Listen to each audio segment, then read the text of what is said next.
Atas nama Bapa dan Putra dan Roh Kudus, amin. Shalom Aleichem bersama Mesia. Selamat pagi saudara. Selamat pagi. Setengah siang. Hari ini adalah tanggal 1 Februari tahun 2026.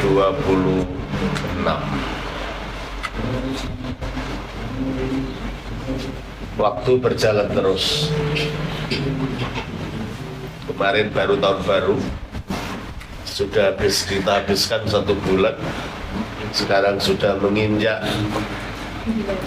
bulan Februari. Ya, begitulah hidup itu juga merupakan suatu perjalanan.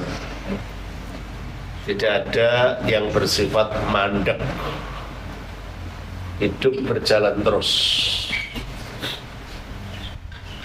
Oleh karena itu, di dalam gereja juga kita diingatkan tentang kehidupan yang berjalan ini. Setiap tahun kita memperingati Paskah. Tapi sebelum Paskah, kita dipersiapkan melalui beberapa tahap waktu liturgis. Minggu kemarin kita sudah membaca dari kisah Zakheus. Dan bagi umat Ortodoks, ketika gereja sudah mulai membaca kisah tentang Zakheus, itu berarti kita sudah masuk pada awal pertama persiapan untuk puasa catur dasa. Setiap kali kita sudah mulai membaca kisah Zakheus, kita sudah sampai kepada Minggu Zakheus.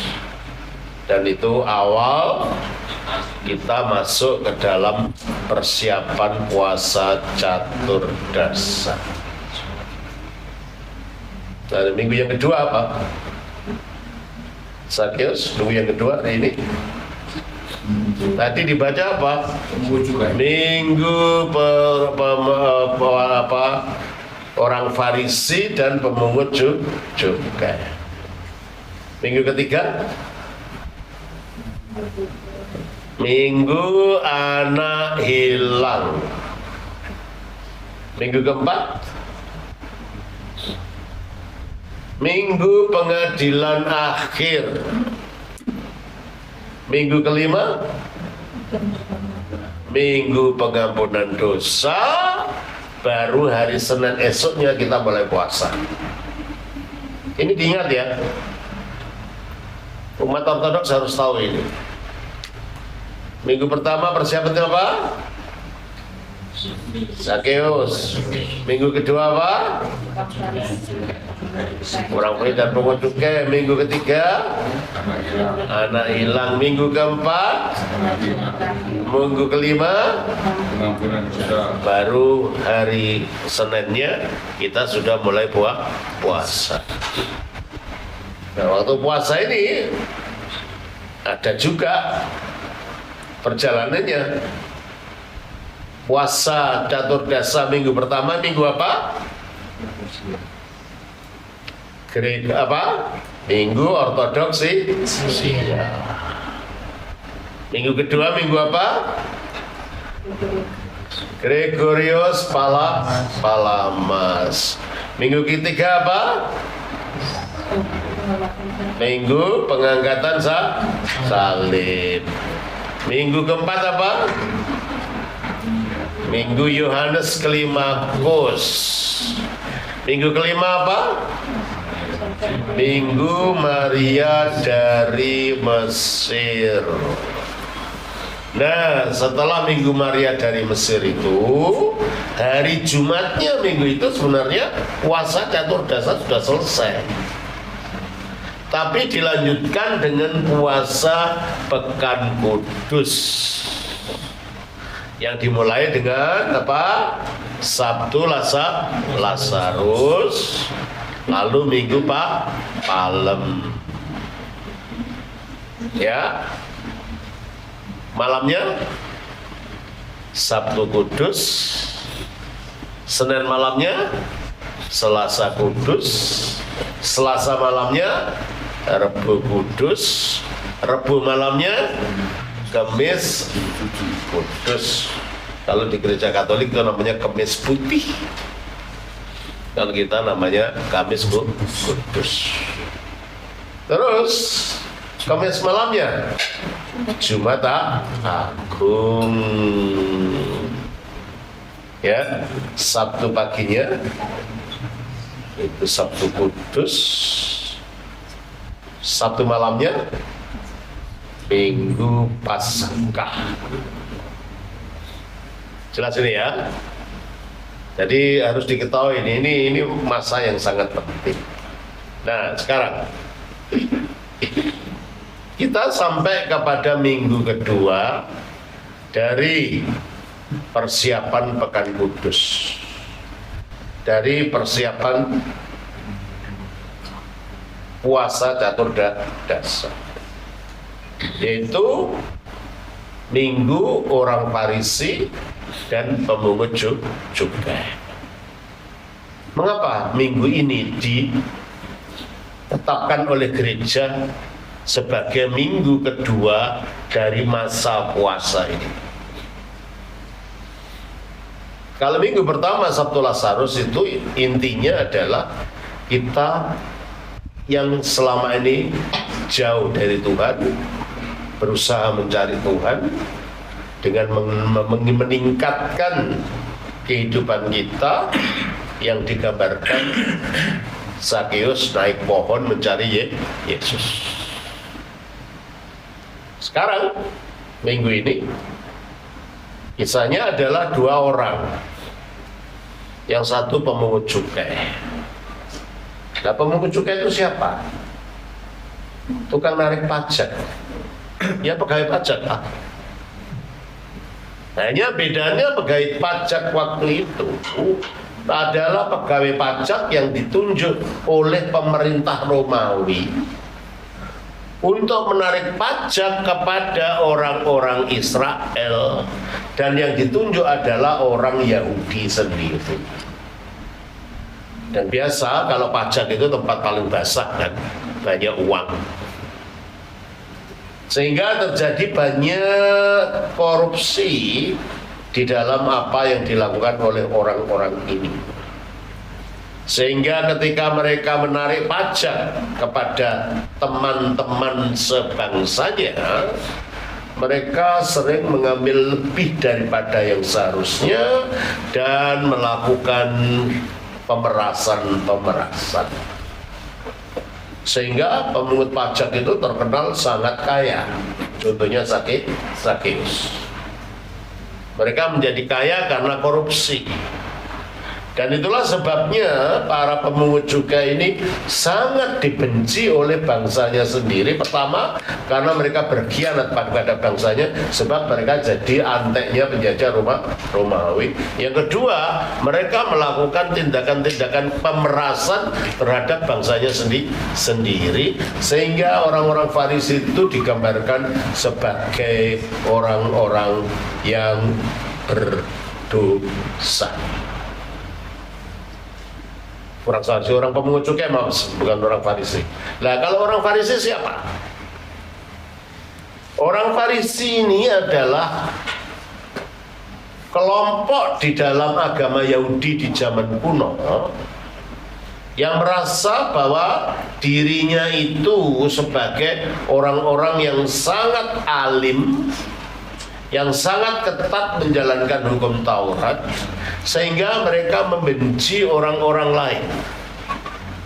Dan mereka memisahkan diri dari kelompok-kelompok yang lain, yang memisahkan diri itu dalam bahasa Ibraninya parash, sehingga mereka disebut sebagai perusim dalam bahasa Ibrani, yang dibunyikan bahasa Yunani menjadi Farisi.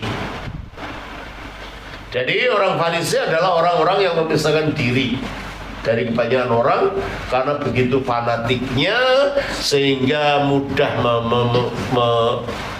menjelekkan orang lain dan mengangkat diri sendiri. Ya kalau zaman sekarang seperti kadrun gitu loh.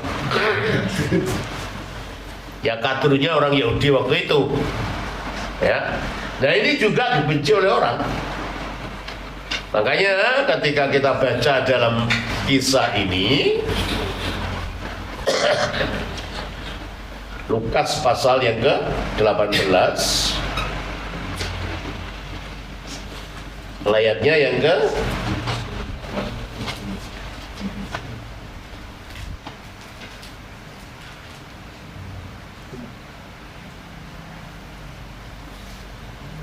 18 ayat yang ke-9. Dan kepada beberapa orang yang menganggap dirinya benar, biasanya orang itu merasa mereka paling benar, apa yang dilakukan itu yang paling benar dan orang lain salah, dan suka nuding orang, kamu gini gitu ya, menganggap dirinya benar dan memandang rendah semua orang lain. Yesus mengatakan perumpamaan ini.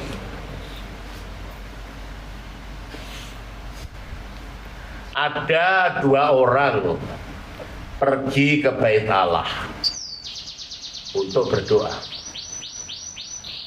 Ya, ke Bait Allah memang apa tujuannya kalau bukan untuk berdoa. Yang seorang adalah Farisi. Tahu kan orang Farisi siapa tadi? Dan yang seorang adalah pemungut cukai. Yang satu orang yang merasa dirinya paling suci, paling saleh, paling alim. Yang satu merasa orang yang memang tidak peduli. Kerjanya cari uang dan memeras orang. Jadi ini dua kontras cara kehidupan. Orang Farisi itu berdoa, berdiri dan berdoa dalam hatinya begini: Ya Allah, aku mengucap syukur kepadamu karena aku tidak sama seperti semua orang lain. Coba. Lah kok Gusti Allah dipameri. Kula niki mboten sami kalian tiyang niku lho Gusti. Ya kula niki sae. Saya ini orang baik, tidak ada cacatnya menurut kacamatanya dia. Merendahkan orang lain, akhirnya tidak mau menyapa, ya karena di hatinya udah merasa dirinya lebih hebat. Tidak mau bersilaturahmi, tidak mau mendatangi ke rumah, bersahabat. Kenapa dia nggak itu orang apa sih? Orang itu tidak kenal Tuhan. Ya. Ya Allah, aku mengucap syukur kepadamu karena aku tidak sama seperti semua orang lain. Bukan perampok, yaitu bukan orang lalim, bukan pezina, dan bukan juga seperti pemungut cukai ini loh. Ini seorang sama-sama sembahyang kok, yang merendahkan orang pada Tuhan, bukan mendoakan dirinya sendiri ke orang lain yang ikut sembahyang direndahkan. Ayo siapa kalau datang gereja melihat orang, alah kerudungnya jelek gitu aja bawa ke gereja ya, gitu. atau pamer pakaiannya. Allah, pakaian gitu kan supaya dilihat orang. Nah, kalau kita ke gereja, kita datang kepada Tuhan dengan sikap begitu kepada orang, akhirnya kita ini tidak menyembah Tuhan. Kita hanya menunjuk kesombongan kita. Dan kesombongan ini akhirnya membawa kita kepada status yang tidak diperkenankan oleh Tuhan. Makanya puasa, tujuan puasa ini, ya, mengapa sih kita umat ortodoks setiap tahun kita diberi kesempatan oleh gereja untuk puasa? Itu untuk membenahi diri. Karena tujuan puasa itu adalah untuk merendahkan diri. Coba kita baca di dalam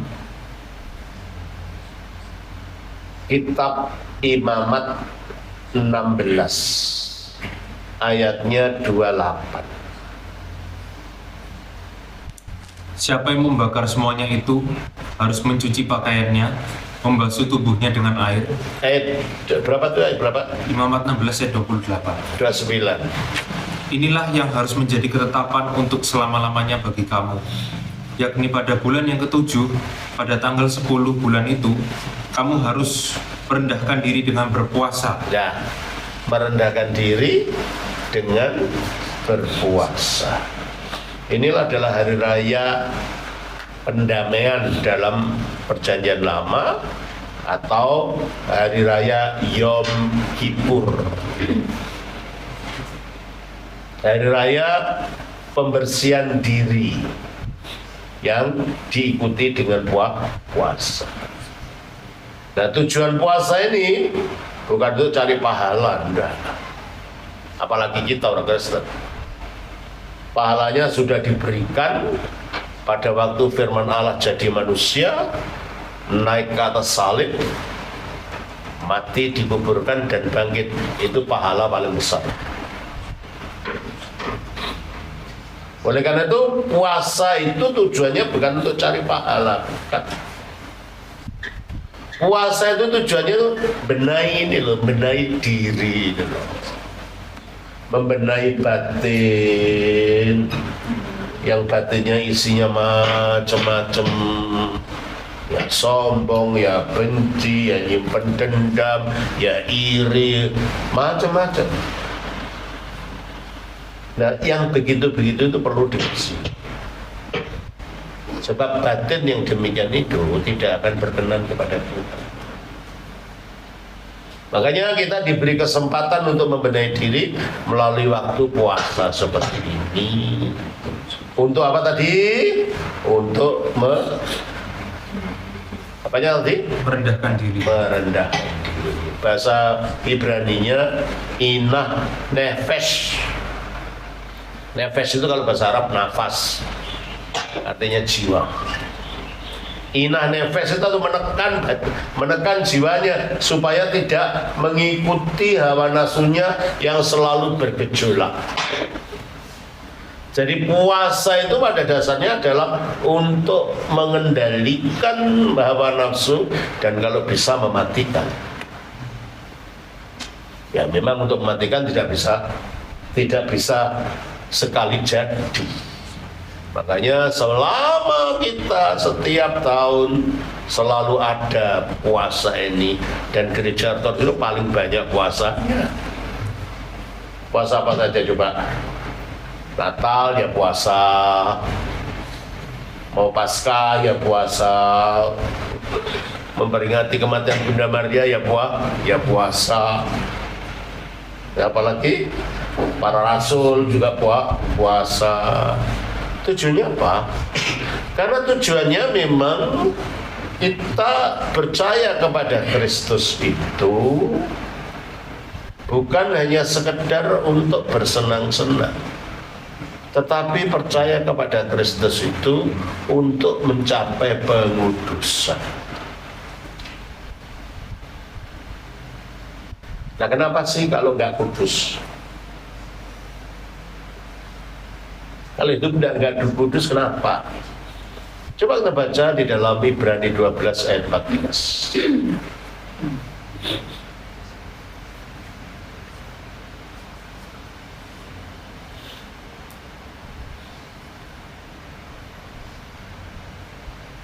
Berusahalah hidup damai dengan semua orang dan kejarlah kekudusan. Sebab tanpa kekudusan tidak seorang pun akan melihat Tuhan. Nah itu salahnya. Kejarlah kekudusan, sebab tanpa kekudusan tidak seorang pun dapat melihat Tuhan. Loh, melihat saja tidak bisa, apalagi menyatu. Padahal tujuan keselamatan adalah untuk menyatu dengan Tuhan di dalam Kristus. Coba kita baca dalam Yohanes pasal 14, ayatnya yang ketiga. Dan apabila aku telah pergi ke situ dan telah menyediakan tempat bagimu, aku akan datang kembali dan membawa kamu ke tempatku, supaya di tempat di mana aku berada, kamu pun berada. Nah, di tempat di mana aku berada, kamu pun berada. Menyatu dengan Kristus. Kita baca juga di dalam Yohanes 17 ayat 24. Ya Bapa, aku mau supaya dimanapun aku berada, mereka juga berada bersama-sama dengan aku. Dimanapun aku berada, mereka juga berada bersama-sama dengan aku. Itu tujuan akhir. Nah, kalau melihat saya saja tidak bisa, apalagi menyatu. Padahal yang menyebabkan kita tidak bisa melihat Tuhan adalah hati yang tidak kudus. Matius 5 ayat 8.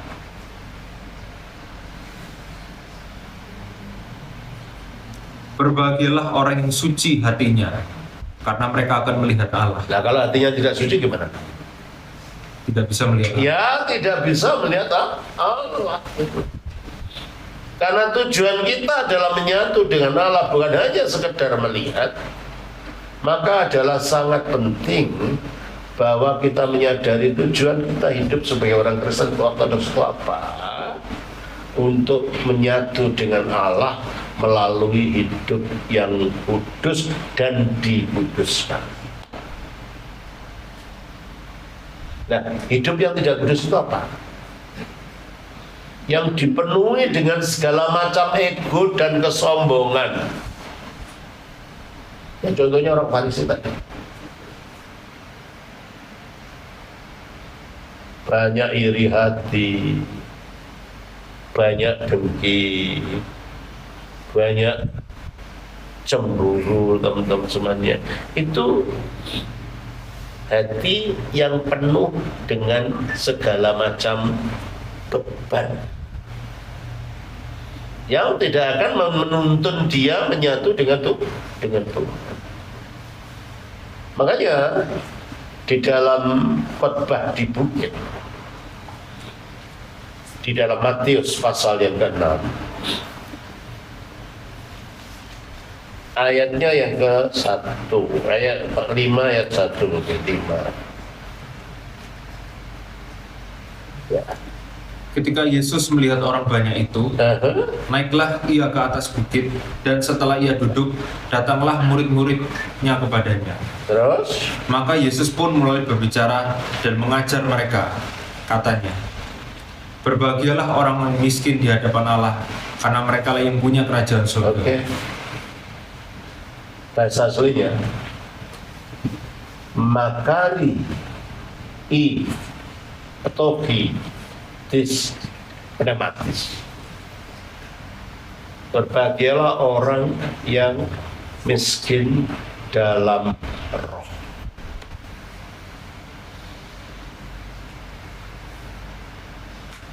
Ini yang ditekankan dulu, miskin dalam roh.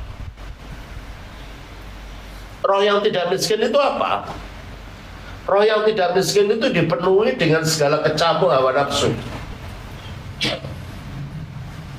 Roh yang tidak miskin itu roh yang dikuasai oleh macam-macam hawa nafsu dan keinginan. Dia kaya, tapi kayanya kaya yang negatif. Dan roh yang demikian ini tidak akan bahagia. Berbahagialah orang yang miskin dalam roh, karena mereka lah yang punya kerajaan surga. Makanya gereja mengajar kita melalui puasa, melalui tahun-tahun liturgis ini, untuk kita selalu dalam perjalanan mencapai pengudusan itu, mencapai pengosongan roh itu dari segala macam jenis hawa nafsu. Dikatakan dalam Galatia 5 ayat 24.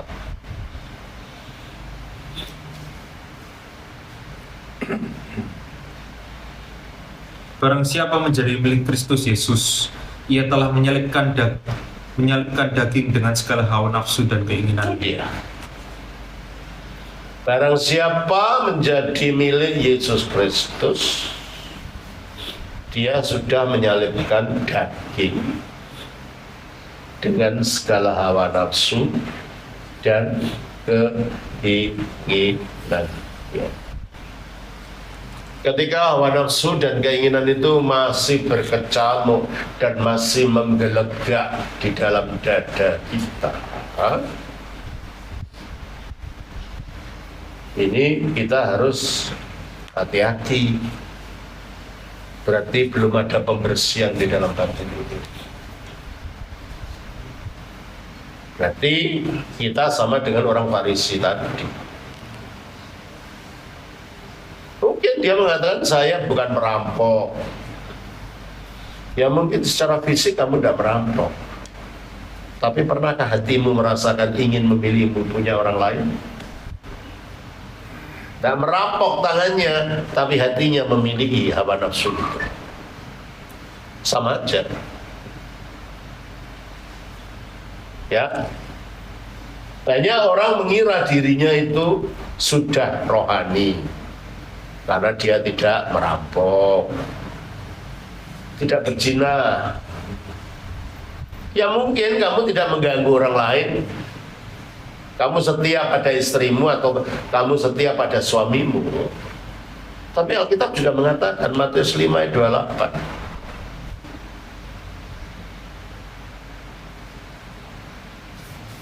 tetapi aku berkata kepadamu, setiap orang yang memandang perempuan serta menginginkannya sudah berzinah dengan dia di dalam hatinya. Barang siapa memandang perempuan lain, maksudnya bukan perempuan istrinya sendiri, bukan. Setiap orang yang memandang perempuan dan telah mengingini, yang mengingini untuk berbuat jahat, benar-benar pun belum melakukan, itu hukumnya sudah berzina. Demikian juga kalau kita baca dalam Matius pasal 5. Matius pasal 5. Ya, kita baca di dalam ayat yang ke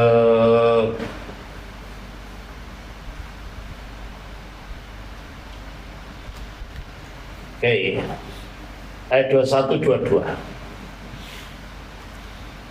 Kamu telah mendengar yang difirmankan kepada nenek moyang kita, jangan membunuh, siapa yang membunuh harus dihukum. Tetapi aku berkata kepadamu, ini kontrasnya. setiap orang yang marah terhadap saudaranya. Nah ini sudah awal dari pembunuhan itu. Orang membunuh awalnya dari apa? Dari marah. Marah yang tidak terkendalikan. Dari marah keluar apa? Saudaranya harus dihukum. Terus Siapa yang berkata kepada saudaranya kafir, nah itu keluar ucapan-ucapan yang merendahkan, ucapan-ucapan yang menyakitkan, ucapan-ucapan yang menindas orang lain, itu keluarnya dari kemarahan. Terus harus dihadapkan ke mahkamah agama. Terus Dan siapa yang berkata jahil jahil, orang bodoh. harus diserahkan ke dalam neraka. yang Jadi menyala. pembunuhan itu disertai dengan hati yang penuh kemarahan. Sebelum engkau membawa pisau menusuk orang, engkau telah menusuk hatinya, itu sudah mulai membunuh. Sebelum engkau mengambil kayu memukul orang, kamu memukul dengan kata-katamu, itu sudah membunuh. Jadi Yesus bukan hanya melihat gejala luarnya, Yesus melihat asal akar di dalamnya. Nah, orang-orang Farisi dan kebanyakan orang hanya melihat, ya kalau kamu tidak mukul orang, ya kamu nggak mau ke polisi. Tapi di mata Yesus, kamu tidak mukul dengan kayu, tapi mukul dengan kata-kata. Kamu tidak menyakiti dengan luka, tapi kamu melukai hatinya. Itu sudah membunuh. Makanya yang harus dibenahi hatinya dulu. Dan puasa ini adalah cara kita untuk membenahi hati itu. Jangan puasa hanya karena ya pamer supaya wah ini orang hebat, orang ini orang saleh. Nah, puasanya hanya untuk apa? Untuk pameran betah-betahan lapar. Ya ada gunanya kalau hanya untuk betah-betahan lapar. Tapi hatinya masih penuh dengan kemarahan, penuh dengan kebencian, penuh dengan iri hati. Makanya dikatakan di dalam Yesaya 58. Ya. Di dalam Yesaya 58 kita baca begini.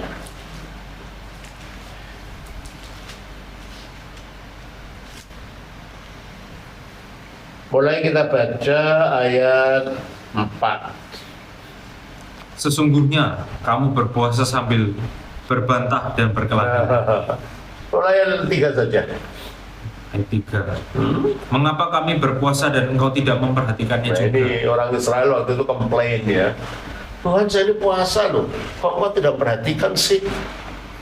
Kok tidak menjawab doa kami sih? Kami udah puasa. Terus? Mengapa kami merendahkan diri dan engkau tidak mengindahkannya Ya, juga? kami sudah merendahkan diri Tuhan, karena orang Israel zaman dulu kalau puasa untuk menunjukkan memang mereka merendahkan diri, mereka tidur di karung goni itu. Badannya ditabur-taburi dengan abu atau debu. Nah, mungkin itu yang dilakukan untuk menunjukkan wah saya betul-betul merendahkan diri. Tapi mereka merasa Tuhan tidak memperhatikan. Nah, terus lanjutkan. Sesungguhnya pada hari puasamu engkau masih tetap mengurus urusanmu Terus dan kamu mendesak-desak semua nah, poso lambene.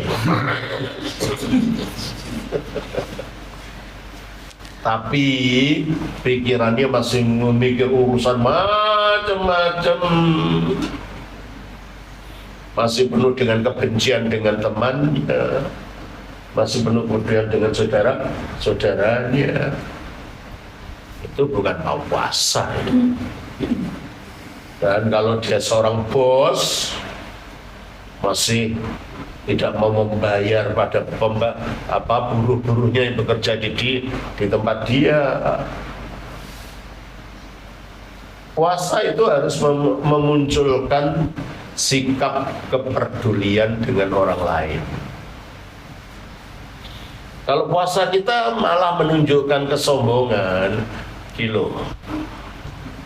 Kayak zamannya Romo Kecil dulu. Iki lu dodo satrio, iki lu dodo jenopo. Ya tidak ada gunanya kalau puasanya hanya untuk sarana pamer kepada orang lain. Terus kan Sesungguhnya kamu berpuasa sambil berbantah dan berkelahi. Puasa namanya padu. Ibune padu karo bapake, wong tuane padu karo anake. Dulure karo dulure.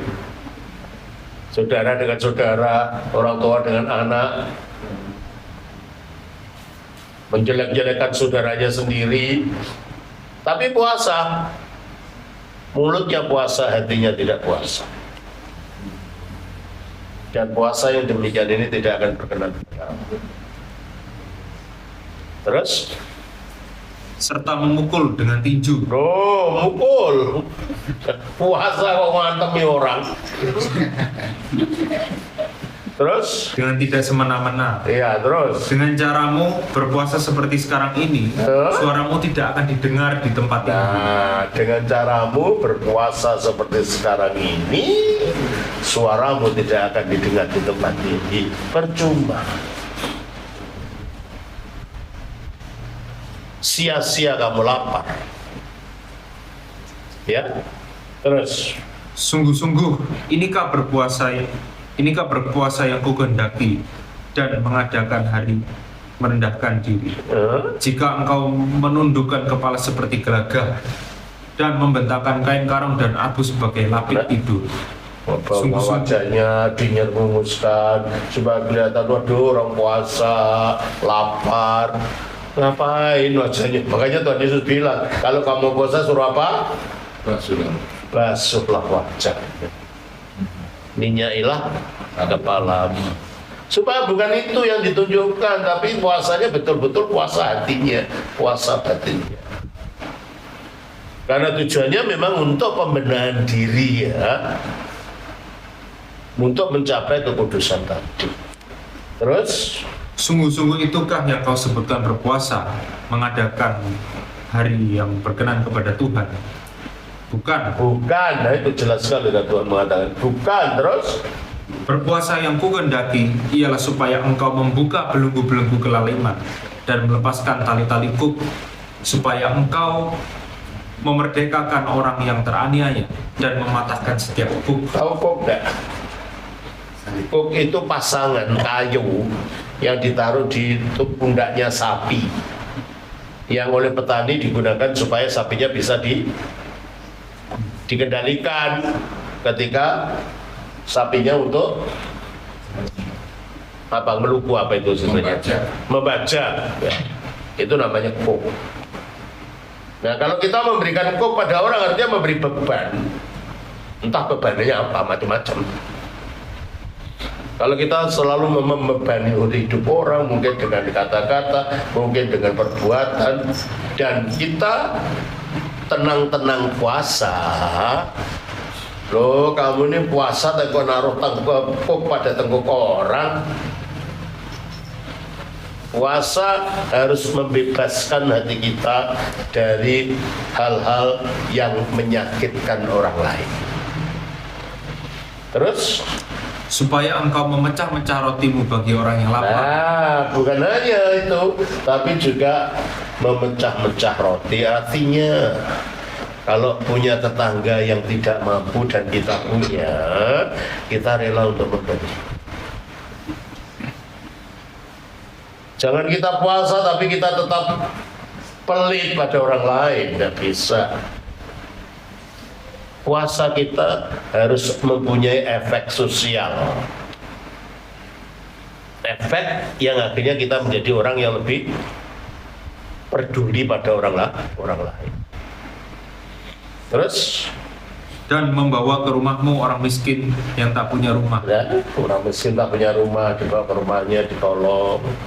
Terus, Dan apabila engkau melihat orang telanjang, supaya engkau memberi dia pakaian, dan tidak menyembunyikan diri terhadap saudaramu sendiri. jadi inilah tujuan puasa kita ini adalah pembentukan diri, pembentukan batin, penyucian batin, bukan hanya sekedar pameran kesalehan bentuk luar.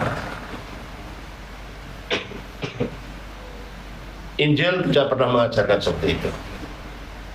pameran kesalehan bentuk luar. Ya pokoknya kelihatan sudah melaksanakan itu, entah hatinya tidak tahu. Itu bukan yang dikehendaki oleh Injil. Ya.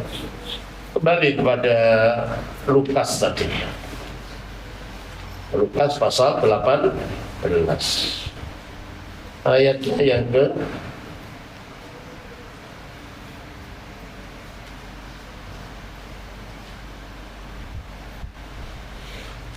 12. Aku berpuasa 2 kali seminggu. Orang-orang Yahudi berpuasa 2 kali seminggu, yaitu hari Senin dan Kamis. Mereka berpuasa setiap hari Senin dan Kamis. Nah, di dalam kitab Didake, salah satu sastra Kristen kuno, dikatakan, jikalau kamu berpuasa, janganlah berpuasa seperti orang munafik, maksudnya orang Farisi. Berpuasalah pada hari Jumat, pada hari Rabu, dan pada hari Jumat. Mengapa hari Rabu? Jadi setiap hari Rabu kita puasa. Kalau tidak buat puasa penuh ya bertara. Ya. Kalau tidak buat penuh karena kerja berat, ya bertara. Kalau bertara apa? Tidak makan daging, tidak makan telur, tidak makan susu dan olahannya, ya. Ya kalau memang tidak kuat ya. Kalau kuat ya lakukan, ya. Mengapa hari Rabu kita puasa? Setiap hari Rabu kita puasa. Karena hari Rabu itu hari ketika Yesus dikhianati oleh Yudas Iskariot. Hatinya disakiti oleh muridnya sendiri. Maka kita ikut menderita batin bersama Yesus yang diwujudkan dengan puasa. Itulah sebabnya mengapa kita puasa hari Rabu. Setiap hari Rabu kita puasa. Lalu puasa hari Jumat. Mengapa hari Jumat? Karena hari Jumat adalah waktunya Yesus disalibkan, menderita secara fisik. Kita ikut menderita bersama Yesus melalui berpuasa pada hari Jumat. Yang belum tahu, sekarang tahu ya. Yang belum pernah melaksanakan, coba mulai laksanakan. Setiap hari Rabu dan Jumat itu waktu puasa.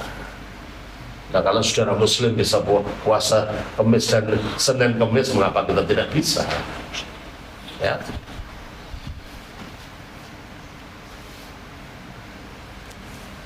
Dia pamer, orang Farisi ini, ya, pamer.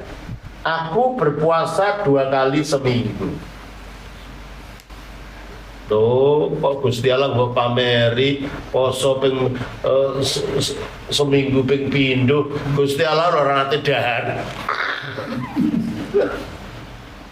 Wah, kamu pamer sama Tuhan, wah bahwa kamu puasa 2 kali seminggu, Allah itu tidak pernah makan. Apa yang kamu pamerkan pada beliau ini? Ya, terus. Aku memberikan 1/10 dari segala penghasilanku, 1/10 lagi. Allah itu memberi seluruh dunia segala-galanya. Pamer apa sih kamu ini? Banyak orang seperti itu, tidak sadar. Yang dipameri itu siapa? Yang dilakukan itu apa? Kalau pamer sama Tuhan itu loh. Inilah bodoh-bodohnya orang. Kenapa? Ditutup oleh kesombongan. Ditutup oleh kesombongan, ingin dipuji, ingin dilihat orang. Makanya kalau kita melakukan segala sesuatu, jangan pertama-tama ingin mendapat pujian itu. Lakukan itu rela untuk Tuhan.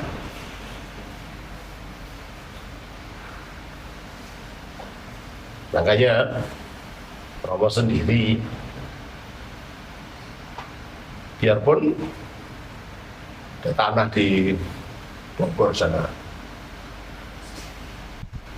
Romo itu tidak berpikir untuk rasanya itu milik itu enggak. Makanya sekarang itu sudah saya hibahkan tanah yang Romo ada pernah beli itu, dihibahkan kepada yayasan supaya nanti bisa digunakan untuk kepentingan pelayanan. Sebab apa? Sebab kalau enggak, saya ini punya banyak ponakan. Kalau yang satu saya berikan potensi, yang lain iri, itu juga aku punya hak itu. Berarti makanya get wes gitu aja. Semua saya hibahkan, tidak ada satupun yang tidak dapat, semuanya untuk kepentingan gereja nantinya. Termasuk rumah ini. Rumah ini pun nanti tidak boleh dimiliki siapapun dan tidak saya wariskan kepada siapapun. Menempati boleh, tapi memiliki tidak. Dan nanti akan saya buat surat wasiat bahwa rumah ini tidak boleh dijual dan tidak saya wariskan, karena rumah ini rumah pusaka yang menyimpan sejarah untuk GUI nantinya. Karena di sini tempat saya lahir, di sini tempat GUI mulai juga, apalagi ada ini. Makanya ini nanti saya akan buat surat wasiat. Saya tidak wariskan tanah ini pada siapapun. Dan rumah ini tidak boleh dijual. Kalau ada yang menunggu silahkan ya, nanti kita atur lagi yang nunggu siapa. Sebab itu juga bisa jadi geger lagi. Tapi rumah ini nanti dijadikan sebagai inventaris kesejarahan berdirinya GOI. Itu sebab semuanya ini saya dapatkan hasil dari berkat Tuhan melalui pelayanan. Harus dikembalikan kepada pelayanan. Sebab kalau ini diwariskan, ya nggak ada gunanya nanti. Nggak ada efeknya untuk pelayanan. Ya, makanya saya berikan ini dengan sukarela. Dan untuk tanah yang di Bogor sana itu, saya hanya akan minta tanah sebesar berapa meter itu untuk makam saya. Saya udah ngomongkan, ya Romo kan lama-lama gak hidup terus, sudah saya siapkan. Dan ada orang-orang yang saya tunjuk, orang yang saya percayai untuk mengurusi ini supaya nanti betul-betul digunakan untuk kepentingan pelayanan. Jadi tidak ada satu orang ponakan pun yang akan menerima warisan, karena memang itu dari Tuhan, harus dikembalikan kepada Tuhan. Sehingga dengan demikian tidak ada rebutan, tidak akan ada permusuhan masalah aset dan lain-lain kan. Kalau harus kita melakukannya semua dengan rela untuk Tuhan. Jangan kayak orang Farisi, ya. Aku memberikan 1/10 dari segala penghasilanku. Bapak Suci Yohanes Chrysostomus pernah mengatakan, hai orang-orang kaya, sebagian dari kekayaanmu itu adalah milik orang miskin. Berikan pada mereka. Hai orang-orang kaya, sebagian dari harta milikmu itu adalah miliknya orang miskin. Berikan pada mereka. Makanya pada waktu puasa, kalau di negeri-negeri ortodoks orang itu mengurangi uang belanjanya ditabung atau apa, nanti uang itu diberikan ke gereja atau diberikan pada orang-orang miskin. Jadi kalau tadi uang belanjanya selama tidak puasa itu mungkin 100 rupiah, hanya dibelanjakan 50 rupiah. Yang 50 dibagikan kepada orang-orang miskin.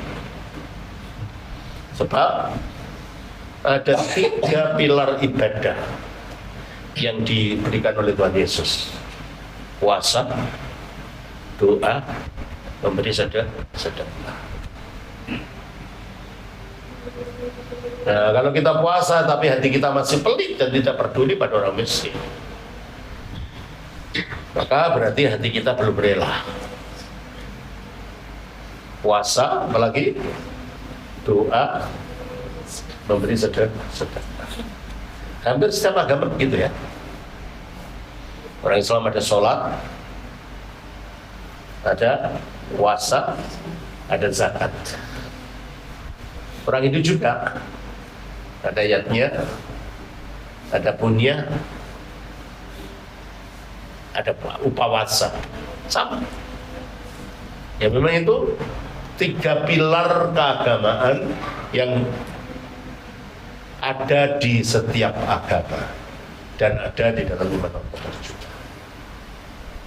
Jadi kalau kita nanti belajar, kalau di negara-negara ortodoks, orang-orang yang saleh, keluarga yang saleh, waktu puasa mereka tidak menonton TV. TV-nya dimatikan, ditutup dengan kain biru. Waktu menonton TV digunakan untuk sembahyang. Waktu nonton TV digunakan untuk membaca kitab suci. Uangnya bukan dibelanjakan, uangnya ditabung untuk diberikan kepada orang miskin atau untuk kepentingan gereja.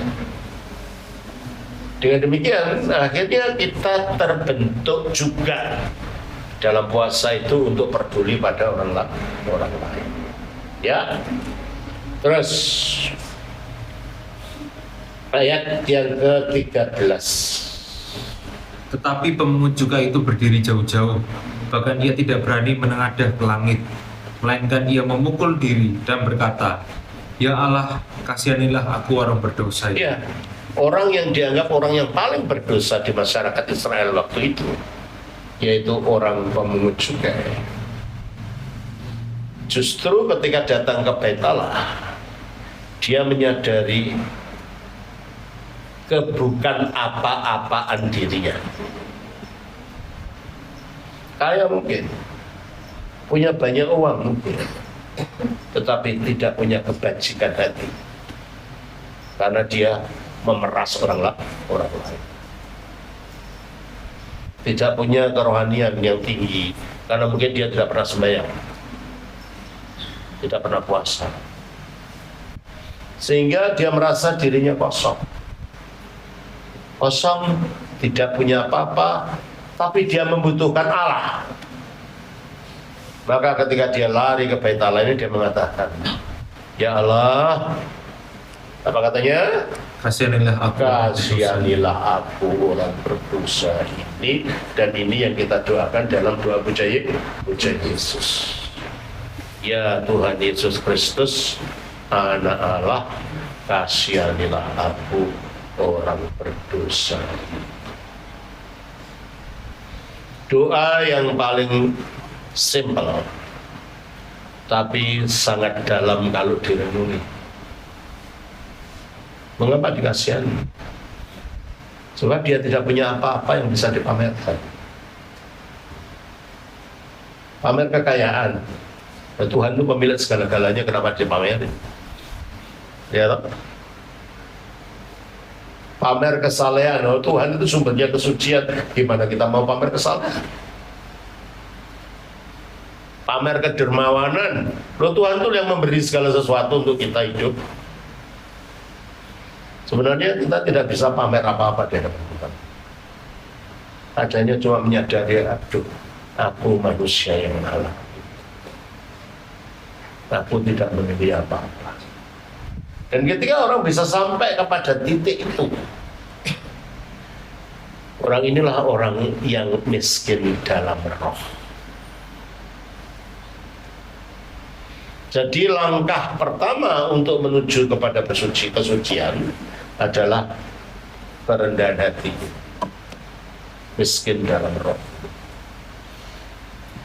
Makanya sering dalam khotbah-khotbah saya kutip Bapak Suci Dorotheus dari Gaza, dari Palestina. Beliau mengatakan, kalau kamu ingin menangkap anak ayam, jangan kau tangkap satu-satu, anak ayam itu akan lari semua, kamu gak bisa dapatkan apa-apa. Tangkap induknya, nanti semua anaknya ikut.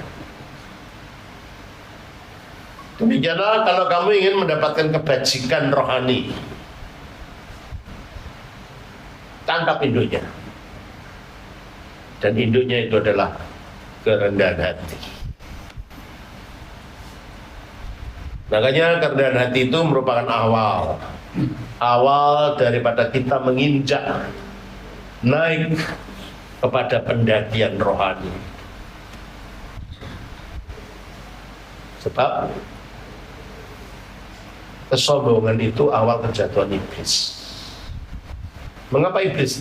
Malaikat Lucifer bisa jadi iblis karena sombong.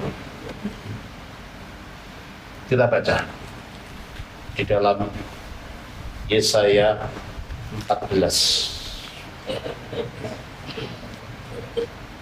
Makanya kita jangan belajar, jangan sombong ya. Kalau punya apa-apa, jangan itu dipamerkan.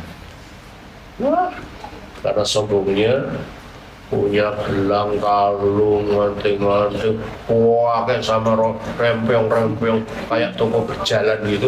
Untuk apa?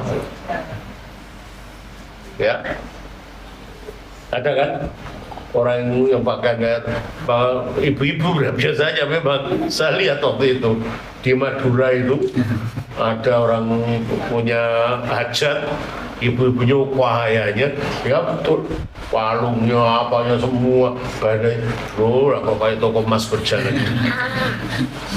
Nah kita jangan sampai begitu, belum punya apa-apa ya sudah, tetap rendah hati saja.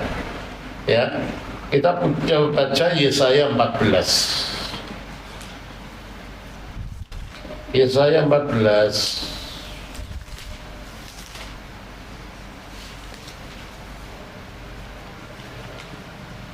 Ayatnya yang ke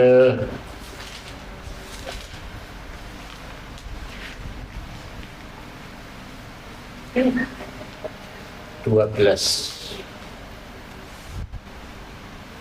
Wah, engkau sudah jatuh dari langit, hai bintang timur. Bintang timur. Wah, engkau sudah jatuh dari langit. Berarti kalau gitu asalnya dari langit. Ini makhluk langit. Ayat ini yang secara tradisional dimengerti oleh para bapak gereja sebagai ayat kejatuhan Lucifer. Ya. Wah, engkau sudah jatuh dari langit, hai bintang timur, putra fajar. Kata putra fajar ini bunyinya Helel. Helel itu kalau diterjemahkan bahasa Latin bunyinya Luciferus. Yang dari kata Luciferus itu kita dapatkan kata Lucifer. Ya. Terus engkau sudah dipecahkan dan jatuh ke bumi. Ya, dipecahkan dan jatuh ke bumi. Hai yang mengalahkan bangsa-bangsa. Adanya dia mengalahkan semua manusia karena semua manusia tunduk pada dia. Terus engkau yang tadinya berkata dalam hatimu, apa? Aku hendak naik ke langit. Nah, sudah di langit kok naik ke langit lagi, berarti apa ini? Ingin lebih tinggi lagi. Terus aku hendak mendirikan tahtaku mengatasi bintang-bintang Allah. Bintang-bintang Allah dalam perjanjian lama sering gambaran dari malaikat. Berarti dia ingin membuat takhta sama dengan Allah, mengatasi para malaikat yang lain. Terus Dan aku hendak duduk di atas bukit bukit pertemuan itu lambang pertemuan antara Allah dengan para malaikatnya. Terus jauh di sebelah utara. iya.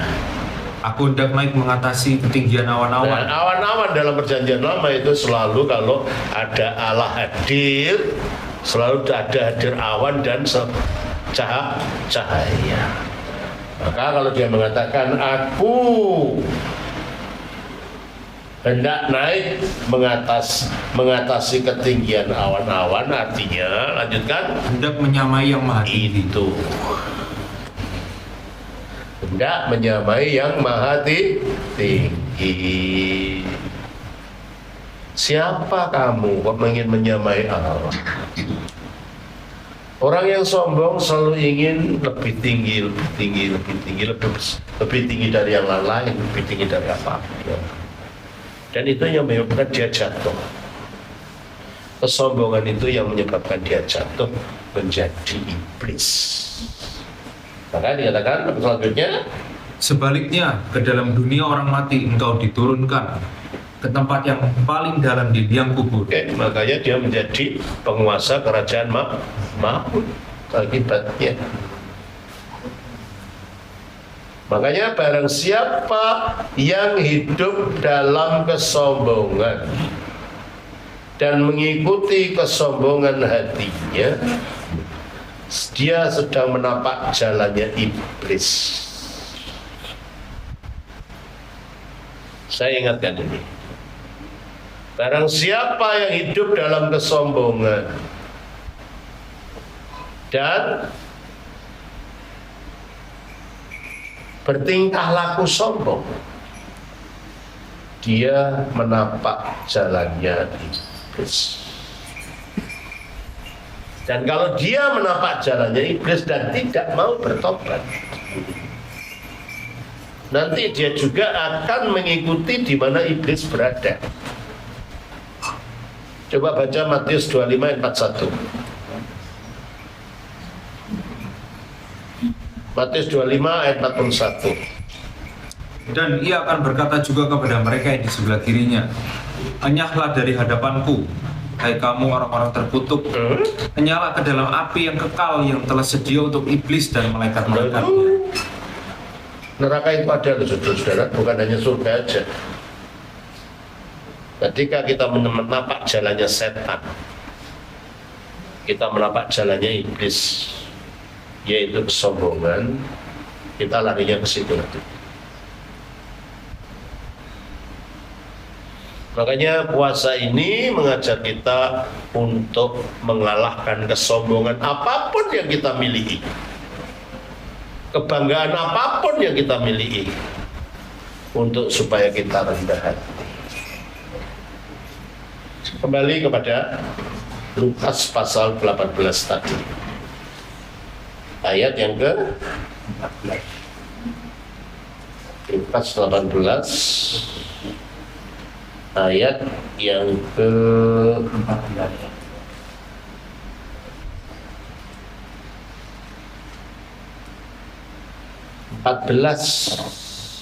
Aku berkata kepadamu, orang ini pulang ke rumahnya sebagai orang yang tidak diberkenan.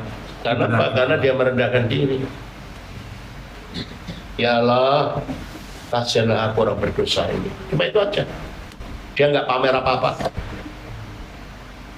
Dia bilang kasihanlah aku. Terus maka dikatakan orang ini pulang ke rumahnya sebagai orang yang dibenarkan Allah. Terus Dan orang lain itu tidak. karena sombong. Aku ini. Terlalu banyak pamer. Ada orang yang memang senang-senangannya pamer. Belum apa-apa udah pamer ini, pamer itu. Ngapain sih pamer? Hanya untuk dipuji. Hasilnya apa? Nggak ada. Hasilnya 3. W, A, dan H. Wah, ya udah. Kalau mau pamer, Dapatnya cuma 3 itu, W, A, dan R. Wah. Memang itu yang diinginkan. Dapat wah. Nah, kalau kita ingin mendapatkan karunia Tuhan, perendahan diri ini begitu.